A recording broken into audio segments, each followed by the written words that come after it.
తప్పుడు కేసులు పెట్టి మాజీ మంత్రి కాకాని గోవర్ధన్ రెడ్డిని అరెస్ట్ చేసే ప్రయత్నం చేస్తున్నారని ఎమ్మెల్సీ చంద్రశేఖర్ రెడ్డి ఆరోపించారు. జిల్లా వైకాపా కార్యాలయంలో నిర్వహించిన విలేకరుల సమావేశంలో ఆయన మాట్లాడుతూ పొదలకూరు మండలంలో తెల్లరాయి డంపింగ్ చేసి ఉన్న మైనింగ్ విషయంలో సంబంధం లేని కాకానిపై కేసు పెట్టి బెయిల్ రాకుండా చేసేలా సెక్షన్స్ పెట్టి ఇబ్బంది పెడుతున్నారని అన్నారు.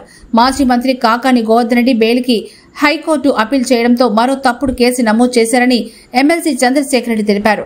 ప్రజలు గమనించండి, తప్పుడు కేసులు పెట్టి నాయకులను బెదిరించడం ఎంతవరకు సబబని, ఆయన ఎక్కడికి పారిపోలేదని కావాలని తప్పుడు ప్రచారాలు చేస్తున్నారంటూ ఎమ్మెల్సీ పర్వతిరెడ్డి పేర్కొన్నారు. ఈ కార్యక్రమంలో వైసీపీ నాయకులు పాల్గొన్నారు.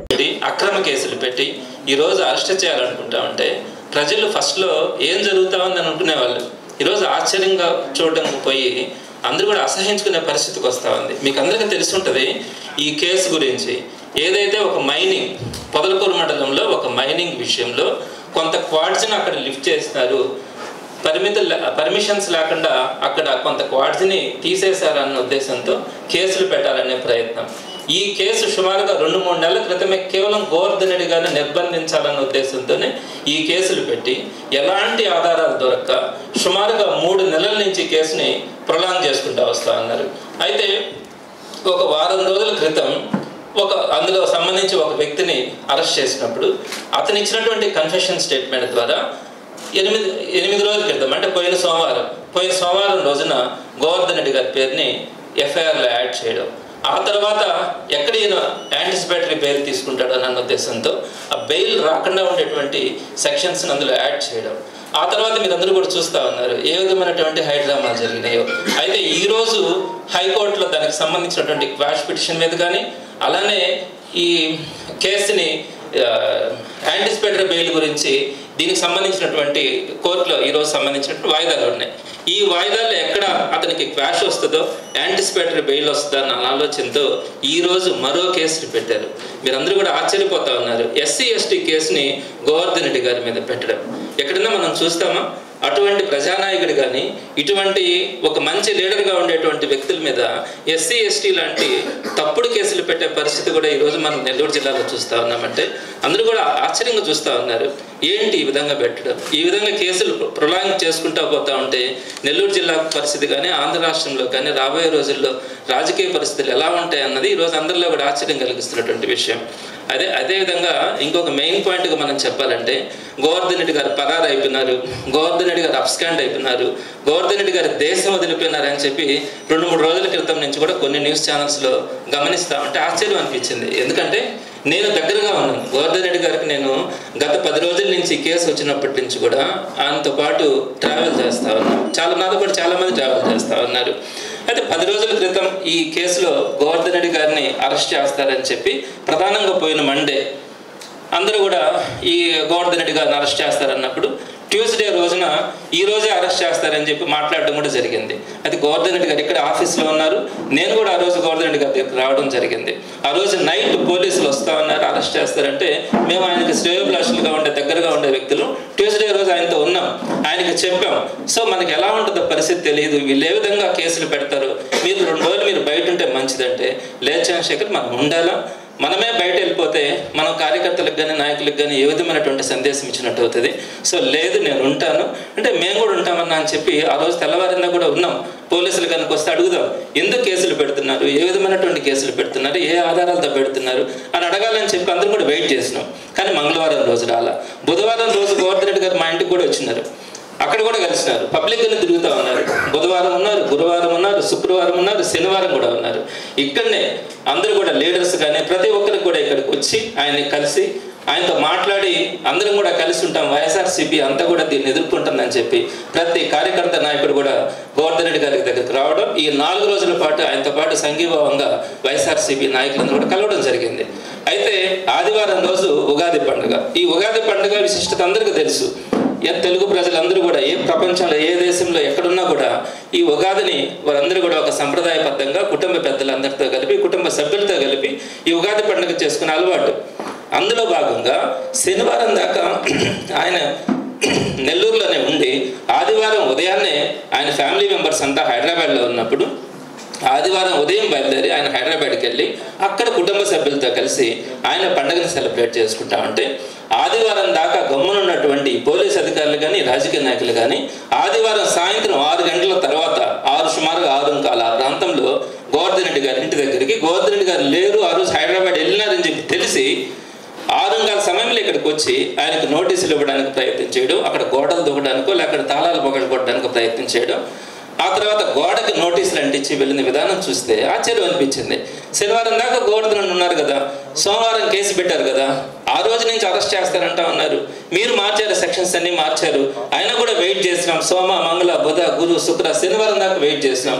ఆదివారం రోజు పండగ, పెద్ద పండగ, అందరూ కూడా ఉగాది పండుగని చక్కగా జరుపుకుంటారన్న ఆలోచనతో ఆయన హైదరాబాద్కి వెళ్ళినప్పుడు ఆ సమయంలో ఇక్కడికి వచ్చి నోటీసులు అంటించడం ఎంత దురదృష్టమో మీరు ఆలోచించాలి. అలా చేసి లేడు, పారిపోయినాడు, మేము వెళ్ళే టయానికి మేము వస్తున్నామని తెలిసి ఆయన రాష్ట్రం వదిలి వెళ్ళిపోయినాడు, దేశం వదిలి వెళ్ళిపోయినాడు అని చెప్పి కొన్ని పేపర్లలో స్టేట్మెంట్స్ ఇప్పించినారు. ఎంత దారుణంగా ఉంటుందో మీరు ఒకసారి ఆలోచించండి.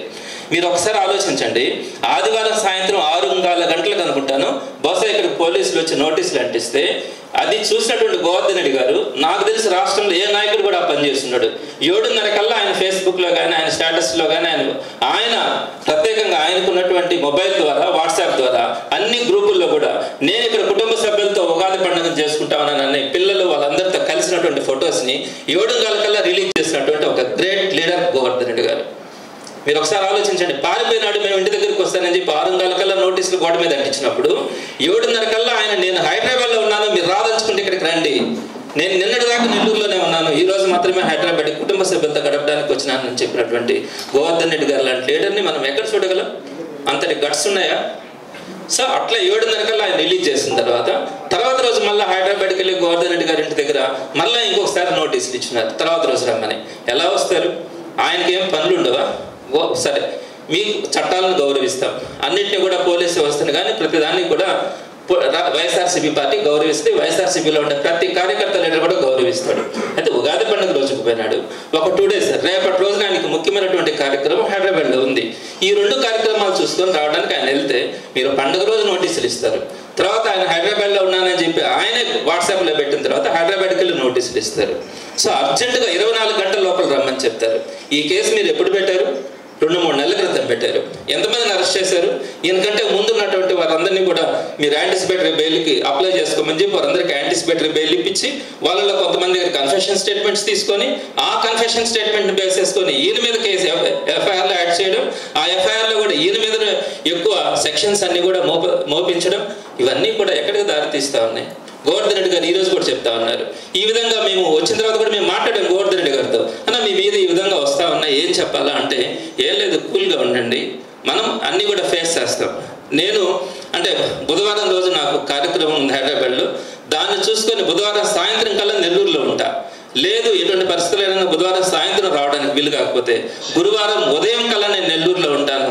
ఎవరు ఎన్ని కేసులు పెట్టినా ఏ చట్టాలైనా కూడా వైఎస్ఆర్సీపీ ఎదుర్కొంటుంది, డెఫినెట్గా నేను కూడా దానికి ముందుండి నేను ఎదుర్కోవడం జరుగుతుంది అని చెప్పి గోవర్ధన్ రెడ్డి గారు చెప్పడం జరిగింది. నేను ఈరోజు ప్రెస్ మీట్ పెట్టేటప్పుడు కూడా అడిగాను, అన్న రేపు వస్తున్నారా మీరంటే, డెఫినెట్గా చంద్రశేఖర్ నేను ఒక కార్యక్రమం ఒకటి ఉంది, ఈ కార్యక్రమం చూసుకొని రేపు ఈవినింగ్ కల్లా నేను నెల్లూరులో ఉంటాను, ఒకవేళ లేకపోతే ఎల్లుండి ఉంటానని చెప్పండి. మేము ఈరోజు చెప్తా ఉన్నాం అందరికి కూడా, మీరు ఎన్ని కేసులు పెడతారు, ఎంతమంది మీద అక్రమ కేసులు పెడతారు. ఇంకొక మాట కూడా చెప్తా ఉన్నాను, ఒక కాన్స్టిట్యున్సీలో ఒక నియోజకవర్గంలో ఏదైనా ఒక పొరపాటు జరిగిందని చెప్పి ఆ ఎమ్మెల్యే మీద కేసు పెట్టడానికి ప్రయత్నిస్తే ఇప్పుడున్నటువంటి ఎమ్మెల్యేల్లో ఒక్క ఎమ్మెల్యే అయినా కూడా రేపు వైఎస్ఆర్సీపీ వచ్చిన తర్వాత ఒక్క ఎమ్మెల్యే అయినా కూడా బయట ఉండగలడా? నియోజకవర్గంలో కన్ఫెషన్ స్టేట్మెంట్స్ ఇవ్వడానికి ప్రతి ఇంట్లో కూడా చాలా మంది తయారవుతారు, ఇప్పటి నుంచే తయారుగా ఉన్నారు. రేపొద్దున ఎమ్మెల్యేలు అయిన తర్వాత, రేపొద్దున వైఎస్ఆర్సీపీ గవర్నమెంట్ వచ్చిన తర్వాత ఇప్పుడు ఉన్నటువంటి ఎమ్మెల్యేల మీద కన్ఫెషన్ స్టేట్మెంట్స్ ఇవ్వడానికి ప్రతి ఇంట్లో కూడా రెడీగా ఉన్నారు. కానీ వైఎస్ఆర్సీపీ అలా చేయదు. కానీ ఒకటి మాత్రం చెప్తున్నాం, మీరు చేస్తున్నటువంటి అక్రమాలు కానీ ఈ రోజు ఏదైతే మీరు చేస్తా ఉన్నారో వైఎస్ఆర్సీపీని భయభ్రాంతులు చేయడానికి కానీ మీరు చేస్తున్నటువంటి అక్రమాలు కానీ ప్రజలంతా కూడా చూస్తూ ఉన్నారు, వాటిని మాత్రం వదిలిపెట్టేది లేదని చెప్తా ఉన్నాము. అలానే వైఎస్ఆర్సీపీని చూసి రోజు ఇంకోటి కూడా మాట్లాడుతున్నారు తెలుగుదేశం పార్టీ వాళ్ళు. వైఎస్ఆర్సీపీ కాదు భయపడేది, తెలుగుదేశం వాళ్ళు భయపడతా ఉన్నారు. ఈరోజు తెలుగుదేశం పార్టీ కార్యకర్తలు కానీ నాయకులు కానీ ప్రతి ఒక్కరు కూడా ఎలాంటి కార్యక్రమాలు చేస్తున్నట్టు తెలుస్తా ఉంది. ఈ విధంగా వైఎస్ఆర్సీపీ మీద అక్రమ కేసులు పెట్టడం కనుక ప్రారంభిస్తే రేపు ఖచ్చితంగా వైఎస్ఆర్సీపీ వస్తూ ఉంది. వైఎస్ఆర్సీపీ వచ్చిన తర్వాత అక్రమ అక్రమంగా చేసినటువంటి నిజమైన అక్రమాలు చేసినటువంటి తెలుగుదేశం పార్టీ వాళ్ళ పరిస్థితి ఏ విధంగా ఉంటుంది? రేపు పొద్దున ఈ కేసులన్నింటి కూడా మనం బరాయించగలమా అని ఈరోజు ప్రతి తెలుగుదేశం పార్టీ కార్యకర్త నాయకుల్లో కూడా ఆందోళన ఉంది. మీరు చేసినటువంటి ఈ కార్యక్రమాల వల్ల వైఎస్ఆర్సీపీ భయపడుతుందనో ఏది లే. ఎందుకు విధంగా పెడతా ఉన్నారు అక్రమ కేసులన్నీ కూడా? కేవలం ఒకే ఒక కారణం. తెలుగుదేశం పార్టీ ఎలక్షన్స్ ముందు ఎన్ని హామీలు ఇచ్చింది ప్రతి ఒక్కరికి కూడా తెలుసు. అనేకమైనటువంటి హామీలు. ప్రతి ఇంట్లో కూడా ఎంతమంది బిడ్డలు ఉంటే అంతమందికి 15,000 ఇస్తామని చెప్పారు. ప్రతి ఆడబిడ్డకి 18,000 ఇస్తామని చెప్పారు. ప్రతి నిరుద్యోగికి 36,000 ఇస్తామని చెప్పారు. ప్రతి రైతుకి 20,000 ఇస్తామని చెప్పారు. 20 లక్షల ఉద్యోగాలు ఇస్తామని చెప్పారు. ఇలా నోటికి వచ్చినటువంటి అబద్ధాలన్నీ కూడా చెప్పారు. ఈ రోజు వాటిల్లో ఒక్కటి కూడా మీరు నెరవేర్చే శక్తి లేక ప్రజల దగ్గరికి వెళ్తే చీపుర కట్టత తీసుకొని కొడతారన్న ఆలోచనతో మీరు ఈ విధంగా అక్రమ కేసులు బరాయించి ఎవరైతే మాట్లాడుతూ ఉన్నారో, ఏ నాయకుడైతే మాట్లాడుతూ ఉన్నారో ఆ నాయకులు నల్ల కనుక మీరు అరెస్ట్ చేయగలిగితే, వైఎస్ఆర్సీపీ నోరు కనుక ముయ్యగలిగితే ప్రజలు కూడా సైలెంట్గా ఉంటారన్న ఒక ఆలోచనతో మీరు ప్రతి జిల్లాలో కూడా కొంతమందిని సేకరించుకొని ఈ విధంగా అక్రమ కేసులు పెడతా ఉన్నారు. జగన్మోహన్ రెడ్డి గారి నాయకత్వంలో, జగన్మోహన్ రెడ్డి గారు ఇచ్చినటువంటి డైరెక్షన్లో వైఎస్ఆర్సీపీ కార్యకర్త నాయకులందరం కూడా చెప్తా ఉన్నాం, మీరు పెడుతున్నటువంటి కేసులకు కానీ వీటన్నిటికి కానీ భయపడితే రాజకీయాల్లోకి అసలు వచ్చి ఉండేవాళ్ళం కాదు. ఒక్కసారి రాజకీయాల్లోకి వచ్చిన తర్వాత ప్రజల తరఫున మాట్లాడే విధానంలో ప్రజల కోసం, ప్రజలకు ఏదైతే మీరు హామీలు ఇచ్చున్నారో వాటన్నింటినీ మీరు నెరవేర్చిన పక్షంలో డెఫినెట్గా ప్రజలకు ముందుండి పోరాడటంలో ఎటువంటి పరిస్థితుల్లో కాంప్రమైజ్ కామని ప్రతి వైఎస్ఆర్సీపీ నాయకుడు కూడా మీకు తెలియజేస్తా ఉన్నాడు.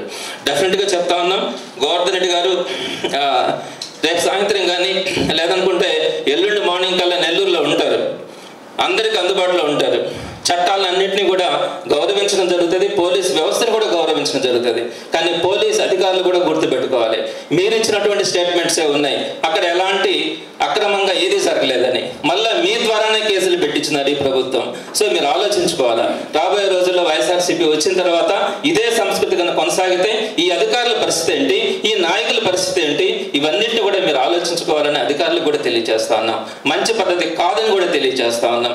ఎప్పుడో జరిగిన కేసుల మీద నియోజకవర్గంలో ఎక్కడ ఏం జరిగినా కూడా ఎవరో ఒకరి కన్ఫెషన్ స్టేట్మెంట్ తీసుకొని ఆ కన్ఫెషన్ స్టేట్మెంట్ ఆధారంగా చేసుకొని అప్పుడున్నటువంటి ఎమ్మెల్యే మీద కనుక కేసు కన్నా పెట్టగలిగితే ఒక్క ఎమ్మెల్యే కూడా రాష్ట్రంలో రేపు పొద్దున తప్పించుకునే పరిస్థితి ఉండదని తెలియజేస్తా ఉన్నాం. కాబట్టి అధికారులు కానీ నాయకులు కానీ అందరూ కూడా తెలుసుకోవాలా, ఈ విధంగా అక్రమ కేసులు పెట్టినంత మాత్రాన ప్రజా విప్లవం వస్తుంది, ప్రజలని అడ్డుకోలేము అనే విషయాన్ని కూడా మీ ద్వారా తెలుసుకోవాలని మీ ద్వారా నేను అందరికీ కూడా తెలియజేస్తా ఉన్నాను. చివరిగా ప్రజలకు కూడా ఒక విజ్ఞప్తి చేస్తా ఉన్నాం, ఈ విధంగా వైఎస్ఆర్సీపీ మీద పెట్టినటువంటి కేసులు కానీ తప్పకుండా మీ అందరి అభిమానంతో కానీ, మీ అందరి ఆదరణతో కానీ, మీ అందరి ప్రోత్సాహంతో డెఫినెట్గా ఈ కేసులన్నింటినీ కూడా ఈ విధంగా పెట్టినటువంటి అక్రమని ఈరోజు ఈ అక్రమ కేసుని పెట్టడం కూడా జరిగింది. సో డెఫినెట్గా ఏదైనా ఉంటే కూడా అవన్నీ కూడా రాబోయే రోజుల్లో ప్రజలకే తెలుస్తాయి, తప్పకుండా తెలియజేస్తామని తెలియజేస్తా ఉన్నాను.